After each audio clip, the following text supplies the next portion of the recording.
ಪ್ರೀತಿಯ ವಿದ್ಯಾರ್ಥಿಗಳೇ, ಸಂಸ್ಕೃತ ವ್ಯಾಕರಣದ ಬಹುಮುಖ್ಯವಾದಂತಹ ಒಂದು ಭಾಗ ಸಮಾಸ. ಸಮಾಸ ಅಂದರೇನು? ಸಮಾಸದಲ್ಲಿ ಒಟ್ಟು ಪ್ರಮುಖವಾಗಿ ಎಷ್ಟು ವಿಧವಾಗಿದೆ, ಹಾಗೆ ಸಮಾಸದ 4 ವಿಧಗಳಲ್ಲಿ ಮೊದಲನೇದಾದಂತಹ ಒಂದು ವಿಧ ತತ್ಪುರುಷ ಸಮಾಸ.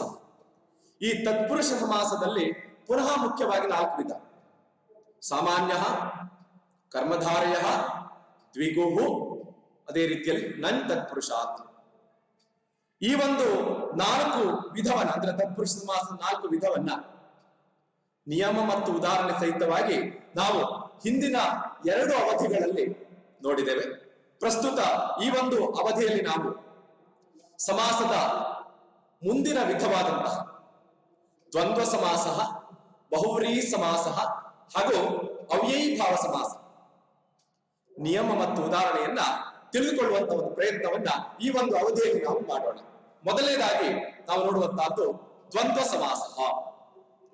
ವಿದ್ಯಾರ್ಥಿಗಳೇ, 2 ವಾಕ್ಯಗಳಿದೆ, ಗಮನಿಸಿ. ಗುರು ಶಿಷ್ಯೋ ಗಚ್ಚತಃ ಕೃಷ್ಣಾರ್ಜುನೋ ಯುದ್ಧಂ ಕುರುತಃ. ಗುರು ಶಿಷ್ಯರಿಬ್ಬರು ಹೋಗುತ್ತಾರೆ, ಕೃಷ್ಣಾರ್ಜುನರಿಬ್ಬರು ಯುದ್ಧವನ್ನು ಮಾಡುತ್ತಾರೆ.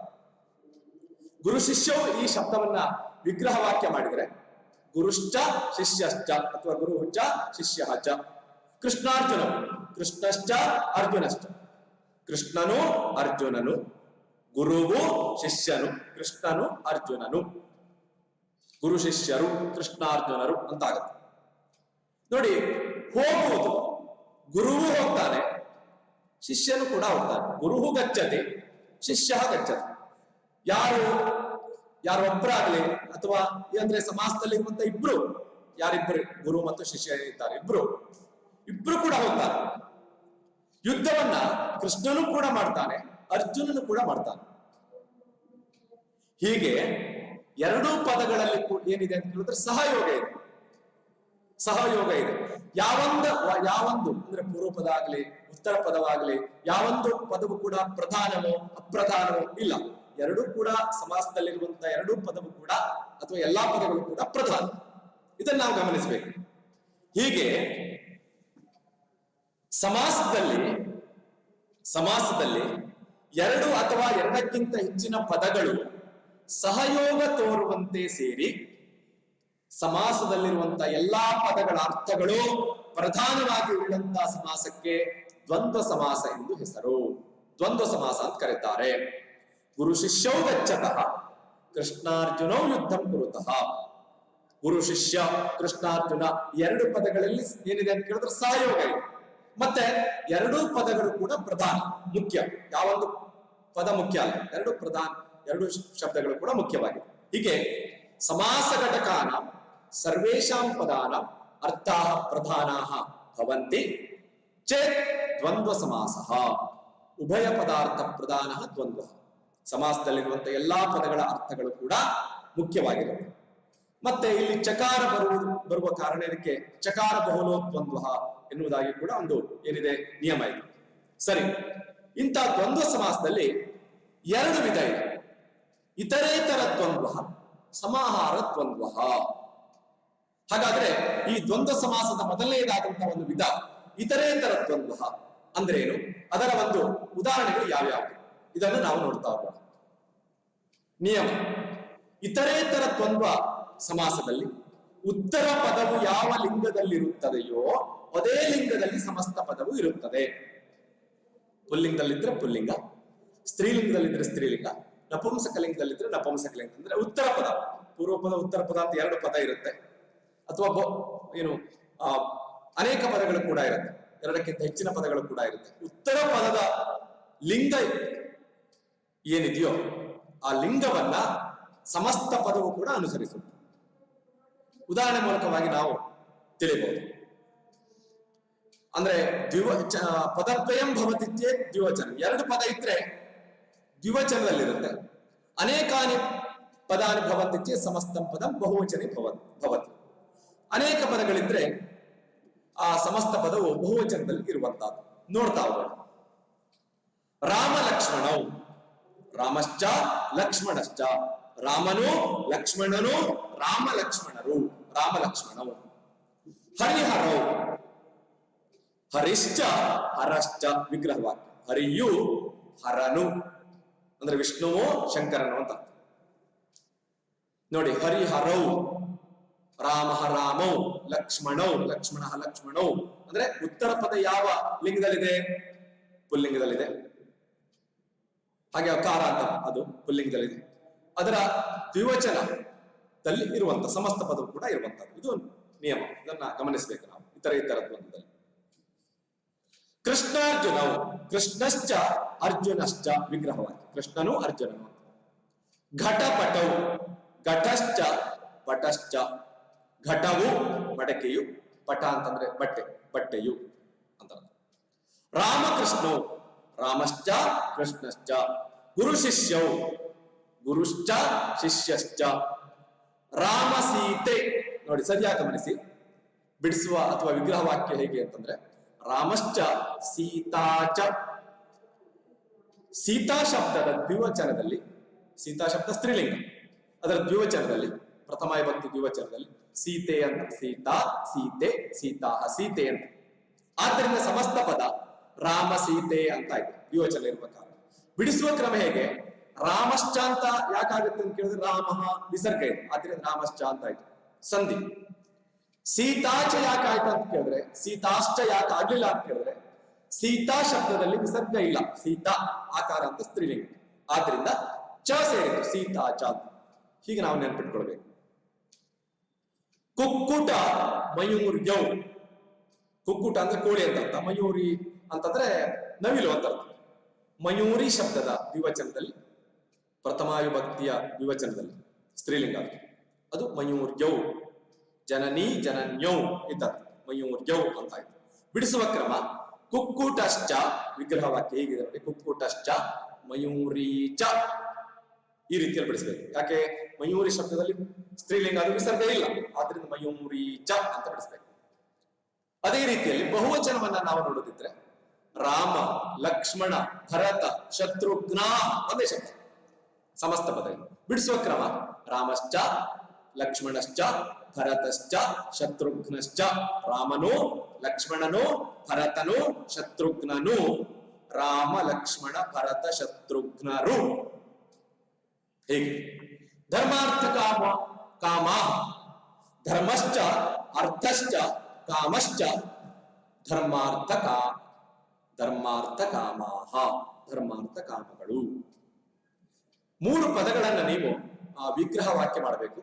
ಹೋಮ್ವರ್ಕ್ ಇದು. ಶಿವ ಕೇಶವೌ, ಗ್ರೀಷ್ಮ ವಸಂತೌ, ಬ್ರಹ್ಮಾಚ್ಯುತ ಶಂಕರ. ಇದು ಇತರ ದ್ವಂದ್ವ ಸಮಾಸಕ್ಕೆ ಒಂದು ಉದಾಹರಣೆ, ನಿಯಮ ಮತ್ತು ಉದಾಹರಣೆಗಳು ಹೋಮ್ವರ್ಕ್. ಇನ್ನು ದ್ವಂದ್ವ ಸಮಾಸದ ಎರಡನೇ ವಿಧವಾದಂತಹ ಸಮಾಹಾರ ದ್ವಂದ್ವ. ಸಮಾಹಾರ ದ್ವಂದ್ವದಲ್ಲಿ ಸಮಾಹಾರ ದ್ವಂದ್ವ ಸಮಾಸೆ ಸಮಸ್ತ ಪದಂ ನಪುಂಸಕಲಿಂಗ ಏಕವಚನೆ ಏವ ಭವತಿ. ಸಮಾಹಾರ ದ್ವಂದ್ವದ ನಿಯಮ, ಪ್ರಮುಖವಾದಂತಹ ನಿಯಮ ಏನು ಅಂತಂದ್ರೆ ಈ ಒಂದು ಸಮಾಸದಲ್ಲಿ ಸಮಸ್ತ ಪದವು ನಪುಂಸಕಲಿಂಗದಲ್ಲಿರುತ್ತೆ, ಏಕವಚನದಲ್ಲಿರುತ್ತೆ. ವನಂ ಇದ್ದಂತೆ ಅದು ಸಮಾಹಾರ ದ್ವಂದ್ವದ ಪ್ರಮುಖವಾದಂತಹ ಒಂದು ನಿಯಮ, ಲಕ್ಷಣ ಅದು. ಇದರ ಉದಾಹರಣೆಯನ್ನ ನಾವು ನೋಡುತ್ತಿದ್ರೆ ಪಾಣಿಪಾದಂ, ಪಾಣಿ ಅಂದ್ರೆ ಕೈ ಅಂತ ಅರ್ಥ, ಪಾದಂ ಅಂದ್ರೆ ಕಾಲು ಅಂತ ಅರ್ಥ, ಕೈ ಕಾಲು ಅಂತ ಅರ್ಥ ಕನ್ನಡದಲ್ಲಿ ಸಾಮಾನ್ಯವಾಗಿ ಹೇಳುತ್ತಿದ್ದು.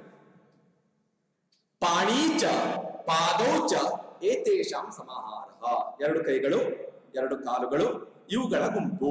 ಸಮಾಹಾರ ಅಂದ್ರೆ ಗುಂಪು ಅಂತ ಅರ್ಥ, ಸಮೂಹ ಅಂತ ಅರ್ಥ, ಮತ್ತೇನಿಲ್ಲ. ಸಮಾಹಾರ ಅಂತಂದ್ರೆ ಸಮೂಹ, ಗುಂಪು ಅಂತ ಅರ್ಥ. ಕೈಕಾಲುಗಳ ಗುಂಪು ಅಂತ ಅರ್ಥ, ಕೈಕಾಲು ಕನ್ನಡದಲ್ಲಿ ಹೇಳುವುದು. ಅಹರ್ನಿಶಂ ಹಗಲು ರಾತ್ರಿ, ಅಹಶ್ಚ ಹಗಲು, ನಿಶಾಚ ರಾತ್ರಿಯು, ಹಗಲು ಮತ್ತು ರಾತ್ರಿಯು ಇವೆರಡರ ಗುಂಪು ಹಗಲು ರಾತ್ರಿ ಅಂತ. ಶೀತೋಷ್ಣಂ, ಶೀತ ಅಂದ್ರೆ ತಂಪು, ಉಷ್ಣ ಅಂದ್ರೆ ಬಿಸಿ ಅಂತ. ಶೀತಂ ಚ ಉಷ್ಣಂ ಚ ಅನಯೋಹು ಸಮಾಹಾರಃ. ಗೋ ವ್ಯಾಘ್ರಂ, ಗೋ ಗೋ ವ್ಯಾಘ್ರ ಅಂದ್ರೆ ಹುಲಿ, ಗೋಶ್ಚ ವ್ಯಾಘ್ರಶ್ಚ ಅನಯೋಹು ಸಮಾಹಾರಃ. ಎರಡಿದ್ರೆ ಅನಯೋಹ ಅಂತ ಬರುತ್ತೆ, ಬಹುವಾಗಿದ್ರೆ ಬಹುವಚನ ಬರುತ್ತೆ. ಹಾಗೆ ಕಾಕೋಲೂಕಂ, ಕಾಕಶ್ಚ ಉಲೂಕಶ್ಚ, ಕಾಕ ಕಾಗೆ, ಉಲೂಕ ಅಂದ್ರೆ ಗೋಬೆ, ಇವೆರಡರ ಗುಂಪು ಕಾಕೋಲೂಕಂ. ಪುತ್ರ ಪೌತ್ರಂ, ಪುತ್ರಶ್ಚ ಪೌತ್ರಶ್ಚ ಅನಯೋಹು ಸಮಾಹಾರ. ಮಕ್ಕಳು ಮೊಮ್ಮಕ್ಕಳು, ಮಕ್ಕಳು ಮೊಮ್ಮಕ್ಕಳು ಇವೆರಡರ ಗುಂಪು ಅಂತ. ಸರಿ, ಹೀಗೆ ಸಮಸ್ತ ಪದವು ನಪುಂಸಕಲಿಂಗದಲ್ಲಿರುತ್ತೆ, ಏಕವಚನದಲ್ಲಿರುತ್ತೆ. ಇದು ಸಮಾಹಾರ ದ್ವಂದ್ವದ ಮುಖ್ಯವಾದಂತಹ ಒಂದು ಲಕ್ಷಣ. ಉದಾಹರಣೆಗಳು, ಎರಡು ಉದಾಹರಣೆಗಳ ನಿಮಗೆ ಇಲ್ಲಿ ಕೊಟ್ಟಿದೆ. ದಾಸಿ ದಾಸಂ ಅಂತ, ಅಶ್ವಮಹಿಷಂ ಅಂತ. ಇದನ್ನು ಹೇಗೆ ಬಿಡಿಸಬೇಕು ಅಂತ ನೀವು ಈ ಒಂದು ಉದಾಹರಣೆಗಳ ಮೂಲಕವಾಗಿ ಅರ್ಥೈಸಿಕೊಂಡು ಇದೆರಡು ಪದಗಳನ್ನು ಬಿಡಿಸಬೇಕು. ಸರಿ, ದ್ವಂದ್ವ ಸಮಾಸ ಆದ ಮೇಲೆ ನಾವು ನೋಡುವಂತಹದ್ದು ಬಹುವ್ರೀಹಿ ಸಮಾಸ. ಬಹುವ್ರೀಹಿ ಸಮಾಸದ ಒಂದು ಲಕ್ಷಣವನ್ನ ನಾವು ನೋಡೋಣ. ಅದಕ್ಕಿಂತ ಪೂರ್ವದಲ್ಲಿ 3 ಉದಾಹರಣೆಗಳನ್ನ ಅಥವಾ 3 ಶಬ್ದಗಳನ್ನ ನೋಡಿ ಅವುಗಳ ಅರ್ಥವನ್ನ ತಿಳ್ಕೊಂಡು ಲಕ್ಷಣವನ್ನು ನಮಗೆ ಅರ್ಥೈಸಿಕೊಳ್ಳಿಕ್ಕೆ ಸುಲಭವಾಗುತ್ತೆ. 3 ಶಬ್ದಗಳಿದೆ ನೋಡಿ ವಿದ್ಯಾರ್ಥಿಗಳೇ. ನೀಲಕಂಠ, ಚಕ್ರಪಾಣಿ, ಧೃತ ಪುಷ್ಪ. ನೀಲಕಂಠ ಇದನ್ನ ಬಿಡಿಸುವ ಬಗೆ ಅಂದ್ರೆ ಸಮಾಸದ ವಿಗ್ರಹ ವಾಕ್ಯ ಹೇಗೆ ಅಂತಂದ್ರೆ ನೀಲ ಕಂಠ ಯಸ್ಯ ಸಹ, ನೀಲವಾಗಿರುವ ಕಂಠ ಉಳ್ಳವನು ಯಾರೋ ಅವನು ಅಂತ. ಚಕ್ರಪಾಣಿ, ಚಕ್ರಂ ಪಾಣೋ ಯಸ್ಯ ಸಹ, ಚಕ್ರವನ್ನು ಕೈಯಲ್ಲಿ ಧರಿಸಿರುವವನು ಯಾವನು ಅವನು ಅಂತ. ಧೃತ ಪುಷ್ಪ, ಧೃತಾನಿ ಪುಷ್ಪಾಣಿ, ಕೈಯಲ್ಲಿ ಹೂವುಗಳನ್ನ ಹಿಡಿದವಳು ಯಾವಳು ಆಕೆ ಅಂತ. ಇದನ್ನ ವಿಗ್ರಹ ವಾಕ್ಯ ಮಾಡುವಂತ ಒಂದು ಬಗೆ. ಈ 3 ಪದಗಳನ್ನು ಗಮನಿಸಿ ನೀವು. ನೀಲಃ ಕಂಠಃ ಇರಬಹುದು, ಚಕ್ರಂ ಬಾಣಂ ಇರಬಹುದು, ಧೃತಾನಿ ಪುಷ್ಪಾಣಿ ಇರಬಹುದು. ಈ ಯಾವ ಸಮಾಸ ಇದೆಯೋ, ಈ ಸಮಾಸದ ಯಾವ ಪದ ಇದೆಯೋ, ಸಮಾಸದ ಪದದಲ್ಲಿರುವಂತಹ ವಿಗ್ರಹ ವಾಕ್ಯ ಏನಿದೆಯೋ, ನೀಲಃ ಕಂಠಃ, ನೀಲವಾದಂತ ಕಂಠ ಉಳ್ಳವನು, ಕುತ್ತಿಗೆ ಉಳ್ಳವನು ಏನಿದೆಯೋ, ಈ ಯಾವ ಪದದ ಅರ್ಥಗಳು ಕೂಡ ಇಲ್ಲಿ ಮುಖ್ಯವೇ ಅಲ್ಲ. ಇವೆರಡು ಪದಗಳಿಂದ ಅಥವಾ ಇವುಗಳಿಂದ ಹೊಳೆಯುವಂತಹ ಇನ್ನೊಂದು ಯಾವ ಪದ ಇದೆಯೋ ಅದೇ ಮುಖ್ಯವಾಗಿರುತ್ತೆ.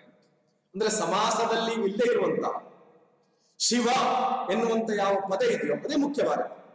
ನೀಲವಾದ ಕಂಠ ಉಳ್ಳವನು, ಕುತ್ತಿಗೆ ಉಳ್ಳವನು ಯಾರು? ಶಿವ.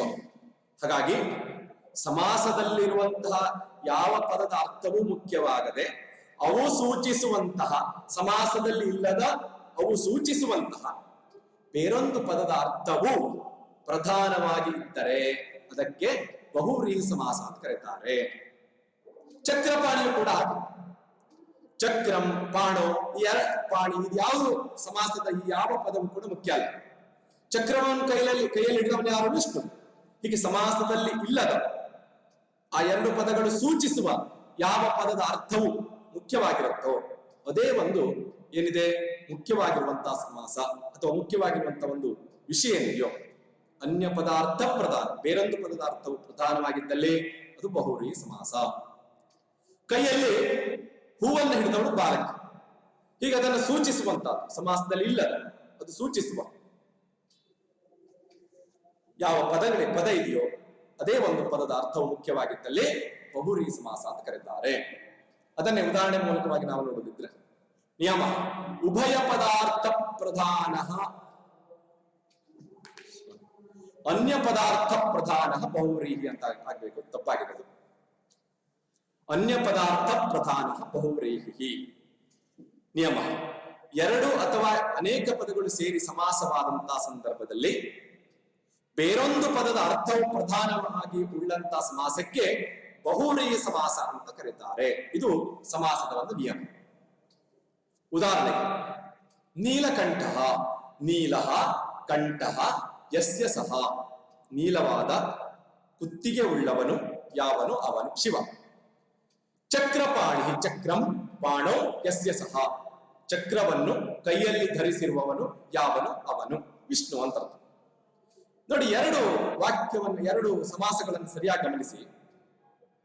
ನೀಲಹ ಕಂಠಃ ಎನ್ನುವುದು ಏನಿದೆಯೋ ಇದು ನೀಲಹ ಪುಲ್ಲಿಂಗ, ಕಂಠಃ ಪುಲ್ಲಿಂಗ, ನೀಲಹ ಪ್ರಥಮ ವಿಭಕ್ತಿ, ಕಂಠಃ ಪ್ರಥಮ ವಿಭಕ್ತಿ, ನೀಲಹ ಏಕವಚನ ಪ್ರಥಮ ವಿಭಕ್ತಿ ಏಕವಚನ, ಕಂಠಃ ಕೂಡ ಪ್ರಥಮ ವಿಭಕ್ತಿ ಏಕವಚನ. ಅಂದ್ರೆ ಒಂದೇ ಲಿಂಗ ಒಂದೇ ವಿಭಕ್ತಿ ಒಂದೇ ವಚನದಲ್ಲಿ ಸಮಾಸದ ವಿಗ್ರಹ ವಾಕ್ಯ ಅಂದ್ರೆ ಪೂರ್ವ ಪದ ಮತ್ತು ಉತ್ತರ ಪದವು ಒಂದೇ ಲಿಂಗ ಒಂದೇ ವಿಭಕ್ತಿ ಒಂದೇ ವಚನದಲ್ಲಿದೆ.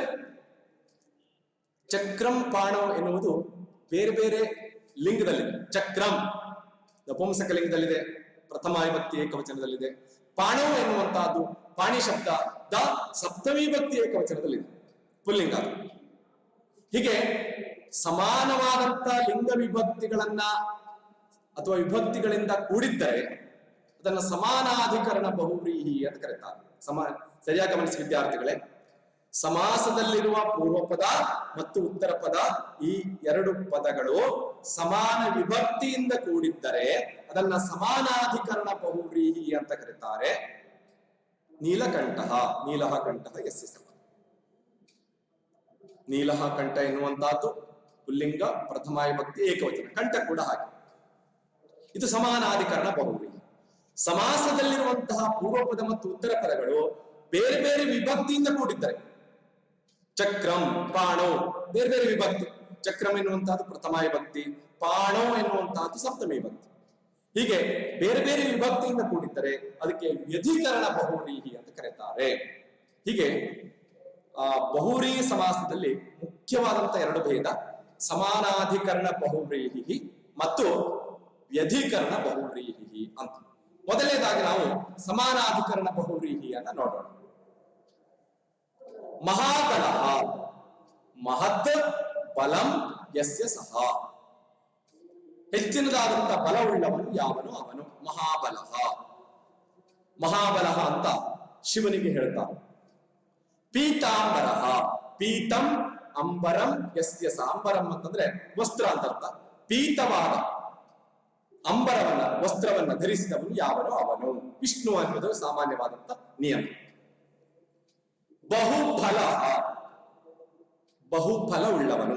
ಬಹೂನಿ ಫಲಾನಿ ಯಸ್ಮಿನ್ ಸಹ, ಬಹಳಷ್ಟು ಫಲಗಳನ್ನ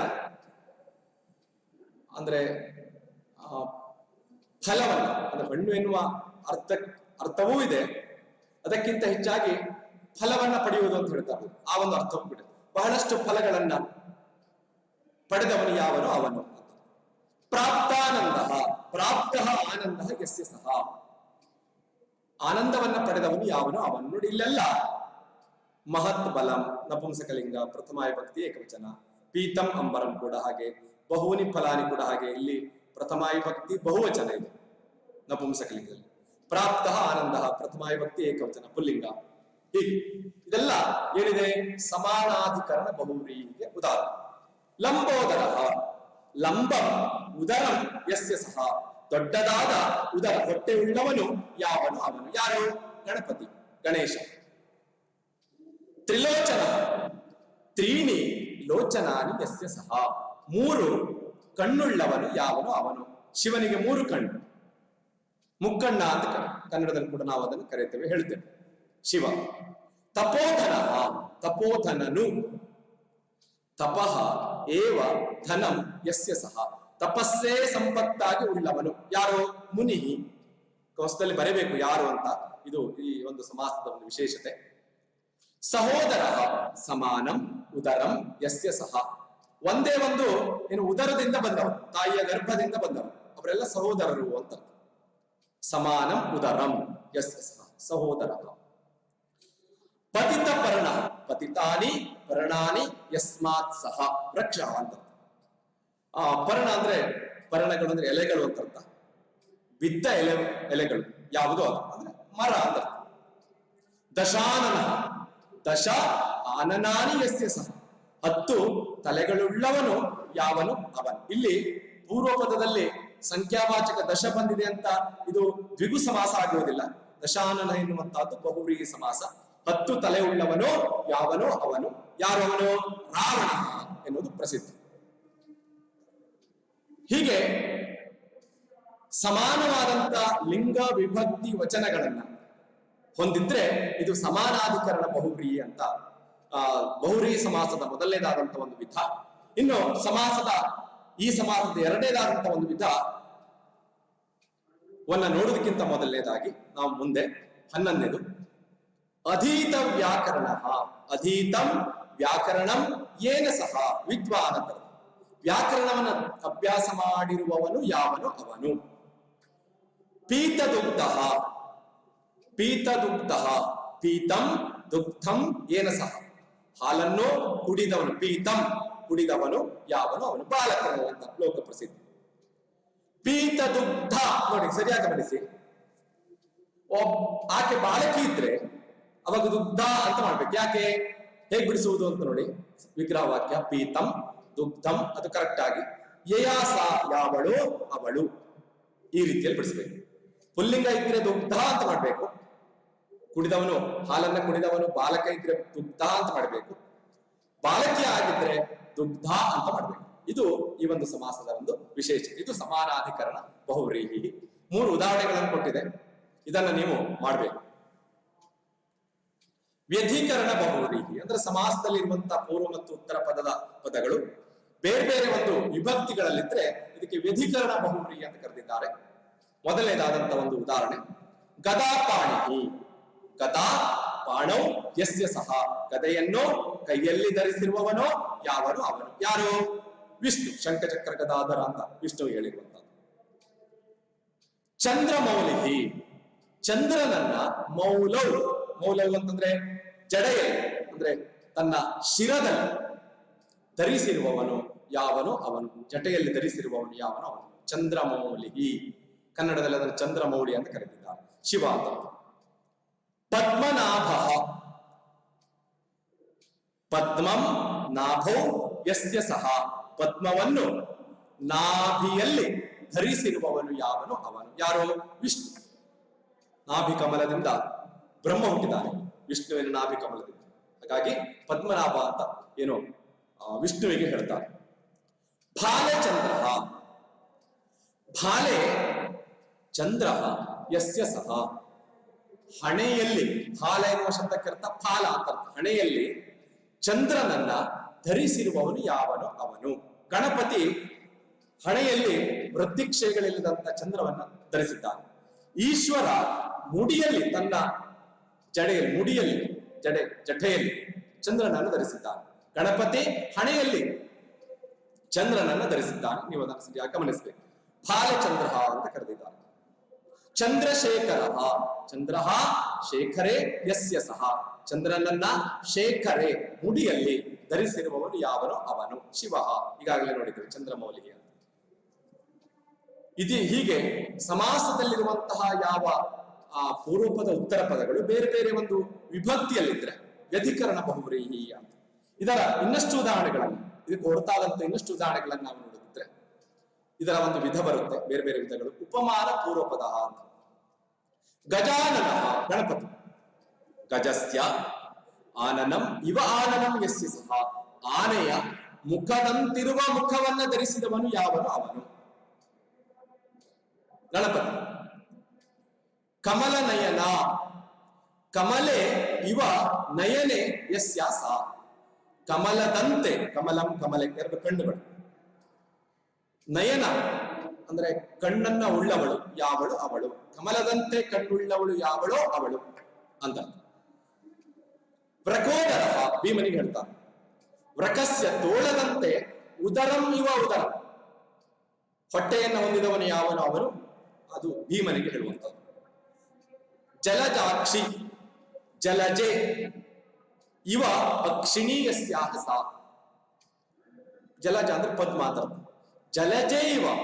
ಜಲಜಂ ಜಲಜೆ ದ್ವಿವಚನ ಇದೆ.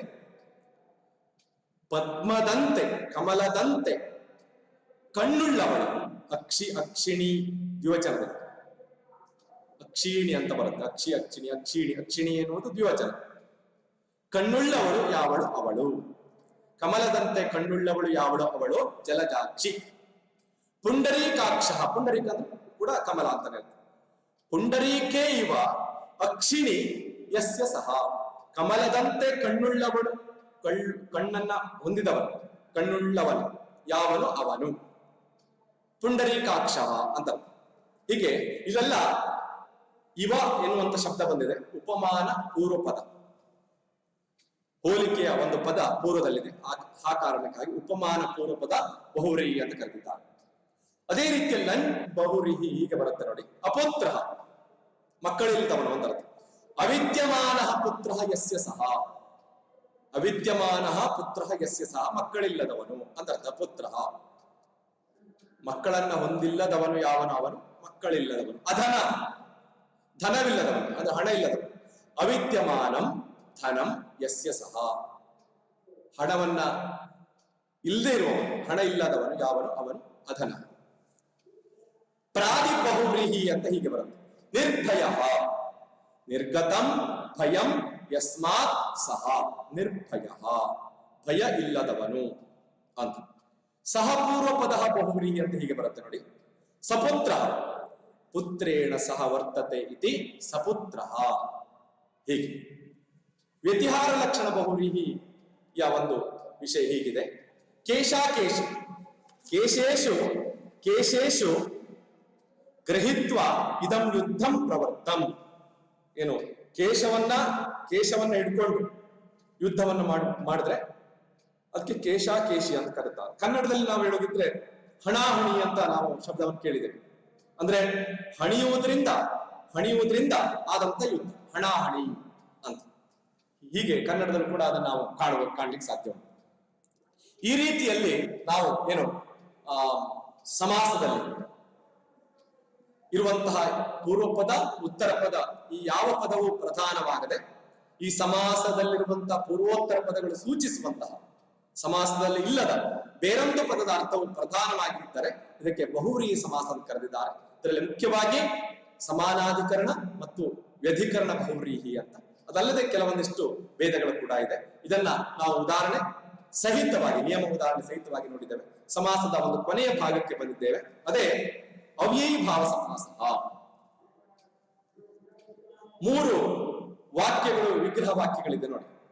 ಉಪವಿದ್ಯಾಲಯಂ, ವಿದ್ಯಾಲಯಸ್ಯ ಸಮೀಪಂ, ಯಥಾಶಕ್ತಿ ಶಕ್ತಿಂ ಅನತಿಕ್ರಮ್ಯ, ಪ್ರತ್ಯೇಕಂ ಏಕಂ ಏಕಂ. ಹೀಗೆ ಈ ಯಾವ ಒಂದು ಶಬ್ದಗಳಿದೆಯೋ ಈ ಶಬ್ದಗಳನ್ನು ಗಮನಿಸಿ. ಉಪವಿದ್ಯಾಲಯಂ, ಯಥಾಶಕ್ತಿ, ಪ್ರತಿ ಏಕಂ ಪ್ರತ್ಯೇಕ, ಹೀಗೆ 2 ಪದಗಳಿವೆ. ಉಪವಿದ್ಯಾಲಯ, ಉಪ ಎನ್ನುವುದು ಒಂದು ಪದ, ವಿದ್ಯಾಲಯ ಒಂದು ಪದ, ಯಥಾ ಶಕ್ತಿ, ಪ್ರತಿ ಏಕ, ಹೀಗೆ 2 ಪದಗಳಿವೆ. ಈ 2 ಪದಗಳಿರುತ್ತೆ ಸಾಮಾನ್ಯವಾಗಿ ಅವ್ಯಯೀಭಾವ ಸಮಾಸದಲ್ಲಿ. ಮತ್ತು ಪೂರ್ವ ಪದ ಸಾಮಾನ್ಯವಾಗಿ ಅವ್ಯಯವಾಗಿರುತ್ತೆ ಅಥವಾ ಉಪಸರ್ಗವಾಗಿರುತ್ತೆ. ಉತ್ತರ ಪದ ಏನಿದೆಯೋ ವಿದ್ಯಾಲಯ, ಶಕ್ತಿ, ಏಕಂ ಎನ್ನುವಂತ ಈ ಯಾವ ಪದಗಳಿದೆ, ಹೀಗೆ ಉತ್ತರ ಪದ ಏನಿದೆಯೋ ಇದು ನಾಮಪದವಾಗಿರುತ್ತೆ. ಹೀಗೆ ಅವ್ಯಯೀಭಾವ ಸಮಾಸದಲ್ಲಿ 2 ಪದಗಳಿರುತ್ತೆ. ಪೂರ್ವ ಪದ ಅವ್ಯಯವಾಗಿರುತ್ತೆ ಅಥವಾ ಏನು ಉಪಸರ್ಗವಾಗಿರುತ್ತೆ. ಉತ್ತರ ಪದದಲ್ಲಿರುವಂತ ನಾಮಪದದ ಜೊತೆಗೆ ಸೇರಿ ಇದು ಸಮಾಸವಾಗುತ್ತೆ. ಹೀಗೆ ಸಮಾಸವಾದ ಅಂತ ಸಂದರ್ಭದಲ್ಲಿ 2 ಪದಗಳು ಕೂಡ ಅವ್ಯಯವನ್ನು ಹೊಂದುತ್ತೆ ಅಥವಾ ಅವ್ಯಯವಾಗುತ್ತೆ. ಇದಕ್ಕೆ ಅವ್ಯಯೀಭಾವ ಸಮಾಸ ಅಂತ ಕರೆದಿದ್ದಾರೆ. ಈಗ ಸಮಾಸ ಅಂದ್ರೆ ಪೂರ್ವದಲ್ಲಿರುವಂತ ಅವ್ಯಯ ಪದ, ಉತ್ತರದಲ್ಲಿರುವಂತ ನಾಮಪದ, ಇವೆರಡು ಕೂಡ ಸೇರಿದಂತಹ ಸಂದರ್ಭದಲ್ಲಿ, ಸಮಾಸವಾದಂತಹ ಸಂದರ್ಭದಲ್ಲಿ 2 ಪದವು ಕೂಡ ಅವ್ಯಯವನ್ನ ಹೊಂದುತ್ತೆ. ಇದಕ್ಕೆ ಅವ್ಯಯೀಭಾವ ಸಮಾಸ ಅಂತ ಕರೆದಿದ್ದಾರೆ. ಈ ಸಮಾಸದಲ್ಲಿ ಪೂರ್ವ ಪದದ ಅರ್ಥವೇ ಪ್ರಧಾನವಾಗಿ ಇರುತ್ತೆ. ಅದಕ್ಕಾಗಿ ಇದಕ್ಕೆ ಪೂರ್ವ ಪದಾರ್ಥ ಪ್ರಧಾನ ಅವ್ಯಯೀಭಾವ ಅಂತ ಇದರ ಒಂದು ಸಾಮಾನ್ಯವಾದಂತ ನಿಯಮ ಹೀಗಿದೆ ನೋಡಿ. ಅವ್ಯಯೀಭಾವ ಸಮಾಸೆ ಪದದ್ವಯಂ ಭವತಿ, ಪೂರ್ವ ಪದಂ ಅವ್ಯಯಂ ಭವತಿ ಅಥವಾ ಉಪಸರ್ಗಂ ಭವತಿ, ಉಪಸರ್ಗಃ ಭವತಿ. ಉತ್ತರ ಪದಂ ನಾಮಪದಂ ಭವತಿ, ಸಮಾಸೇ ಸತಿ ಪದದ್ವಯಂ ಅಪಿ ಅವ್ಯಯಂ ಭವತಿ. ಸಮಾಸವಾದಂತಹ ಸಂದರ್ಭದಲ್ಲಿ 2 ಪದವು ಕೂಡ ಅವ್ಯಯವಾಗುತ್ತದೆ. ಇದಕ್ಕೆ ಅವ್ಯಯೀಭಾವ ಸಮಾಸ ಅಂತ ಕರೆದಿದ್ದಾರೆ. ಉದಾಹರಣೆಯ ಮೂಲಕವಾಗಿ ನಾವು ತಿಳಿಯಬಹುದು. ಉಪವೃಕ್ಷ, ವೃಕ್ಷಸ್ಯ ಸಮೀಪಂ, ಬಿಡಿಸುವ ಕ್ರಮ, ವಿಗ್ರಹವಾಕ್ಯ ಸಮೀಪಾರ್ಥದಲ್ಲಿ. ಉಪವೃಕ್ಷಂ, ವೃಕ್ಷಸ್ಯ ಸಮೀಪಂ ಉಪವೃಕ್ಷಂ, ವೃಕ್ಷಃ. ಉಪಗಂಗಂ, ಗಂಗಾಯಾಹ ಸಮೀಪಂ ಉಪಗಂಗಂ. ಉಪವನಂ, ವನಸ್ಯ ಸಮೀಪಂ, ವನದ ಹಾಗೆ ಇರುವುದು ಅಂತ ಅರ್ಥ. ಉಪವನ ಅಂದ್ರೆ ಏನರ್ಥ? ವನದ ಹಾಗೆ ಇರುವಂತಹದ್ದು.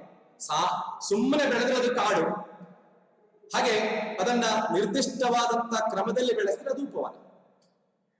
ಇಷ್ಟೇ.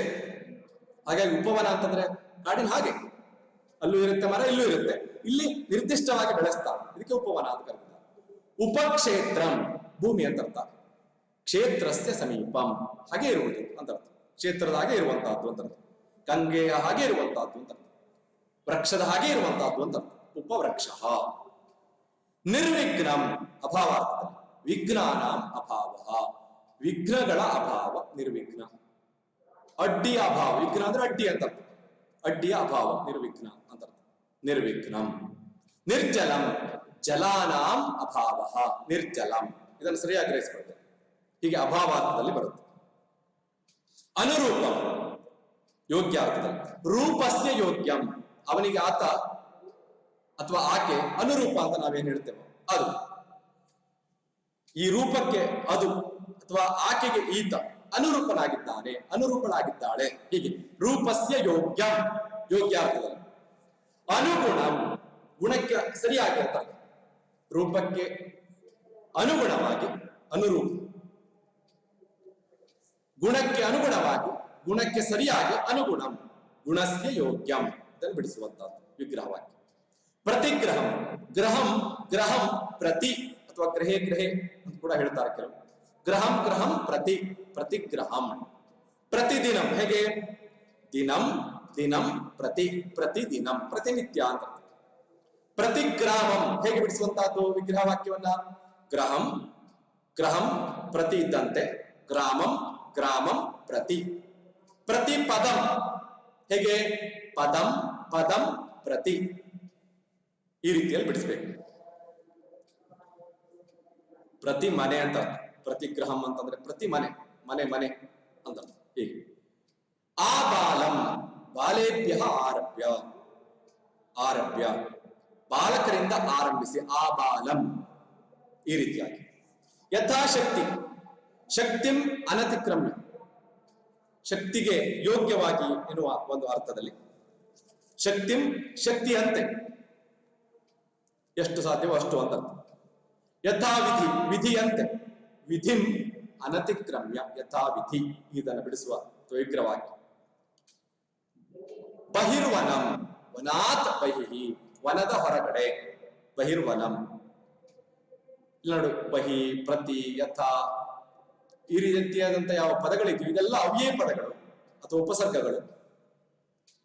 ಪೂರ್ವದಲ್ಲಿರುವಂತ ಈ ಉಪಸರ್ಗಗಳು ಅಥವಾ ಅವ್ಯಯಗಳು ಮುಂದಿರುವಂತ ಉತ್ತರದಲ್ಲಿರುವಂತ ನಾಮಪದದೊಡನೆ ಸೇರಿ ಅವ್ಯಯ, ಅವಿಭಾವ ಸಮಾಸ ಆಗಿದೆ.